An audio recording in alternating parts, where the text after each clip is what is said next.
ជាមនុស្សម្នាក់ដែលតែងផ្ដោតភៀមក៏ក្តៅជាមនុស្សម្នាក់តែងតែខ្លាចអូនមិននៅជាមនុស្សម្នាក់ដែលតែងខ្លាចអូនត្រូវភ្លៀងត្រូវក្តៅមនុស្សតែម្នាក់អូនចង់រស់ក្បែរពេញមួយជីវិតធ្លាប់ឆ្លោះគ្នាពេលខ្លាំងហ៊ានប្រើពាក្យបែកទៀតផងប៉ុន្តែបងមិនដែលរញរានឹងសុំទោសអូន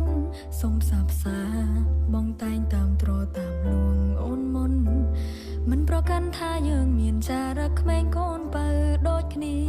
ក៏អរគុណគ្រួសារទាំងសងខាងដែលផ្ដល់ឲ្យនៅចម្លើយថាយើងអាចរៀបការជាមួយគ្នាអាចកាន់ដៃឆ្លងកាត់ផ្លូវជីវិតគូរួមគ្នា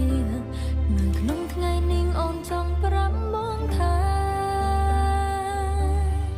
អូនស្រឡាញ់បងណាស់មិនចាំបេះដូងអើយបងស្ដាប់ឮទេមិនដែលចង់ទំបងជាចំរើសម្រាប់ឲ្យអូនអាចជ្រើ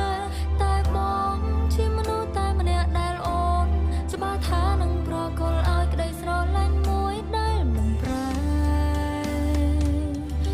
ដល់កូនផៅសក់ស្កើដូចគ្នា